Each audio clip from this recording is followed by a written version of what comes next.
খেয়াল রাখতে বুঝে সব বিষধর একটা সাপ, একটু সতর্ক থাকলেই হবে, আতঙ্ক নয়।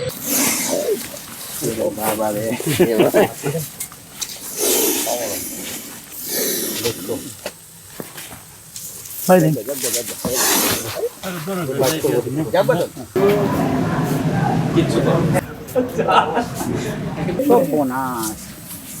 বিশাল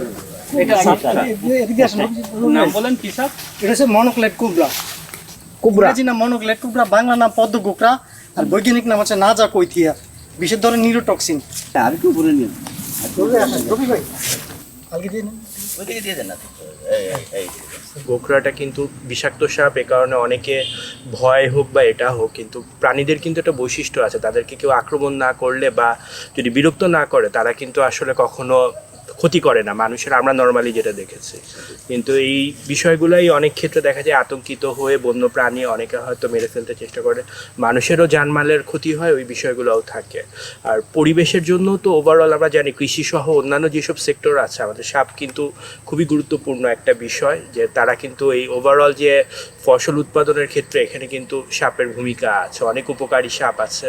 তো এই বিষয়গুলোও যে নির্বিচারে আতঙ্কিত না হয়ে বন্যপ্রাণীর সাথে একটা বন্ধুত্বের যে বিষয়, এটা বন তো আসলে বন্য প্রাণীর জন্য, সেখানে যে সকল মানুষজন আমরা যারা এখানে সাধারণ মানুষ যারা থাকে তারা কিন্তু এই জিনিসগুলো বোঝে, কিন্তু অনেক ক্ষেত্রে হয়তো বাইরে থেকে যারা আসে তারা হয়তো বোঝে না, এবং এই কারণে এই যে ভুলের বশবর্তী হয়ে এই বন্য প্রাণীগুলো কিন্তু আজকে হুমকি। সাপ দুটি অবমুক্ত করা হলো। একটি দাঁড়া সাপ ছিল যেটা কৃষকের বন্ধু চলে, আরেকটা হলো পদ্ম গুকো। তো আমি সবার প্রতি এই মেসেজটাই দিতে চাই, কোনো বন্যপ্রাণী কিন্তু এমনিতে সৃষ্টি হয় না, মানুষের উপকারের জন্য, বিভিন্ন আমাদের পরিবেশের ভারসাম্য রক্ষার জন্য সৃষ্টি হয়েছে, আল্লাহ তাআলা সৃষ্টি করেছেন। সুতরাং কোনো কারণেই বিনা কারণে যেন আমরা কোনো বন্যপ্রাণীকে আঘাত না করি। আর সাপের একটা বৈশিষ্ট্য হলো সাপকে আঘাত না করলে সাপ কিন্তু বাইট করে না।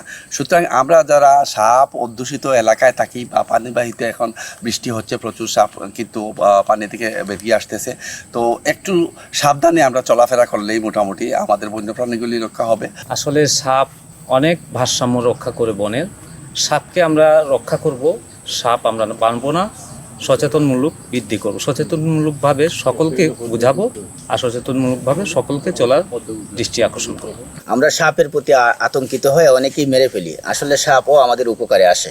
এই জন্য না জেনে সাপকে যদি আপনি আঘাত না করেন, সাপ আপনাকে আঘাত করবে না। এটা যদি কোনো কৃষি এলাকায় 3 একর জায়গা সে দৌড়াইতে পারে, এই 3 একর জায়গাতে আর কোনো ইঁদুর থাকবে না, ইঁদুরগুলো খাইয়া সে একবারে সাফ করে দিবে, এবং তার খাদ্য হইল ব্যাং, ইঁদুর, এগুলি সে খাইয়া থাকে।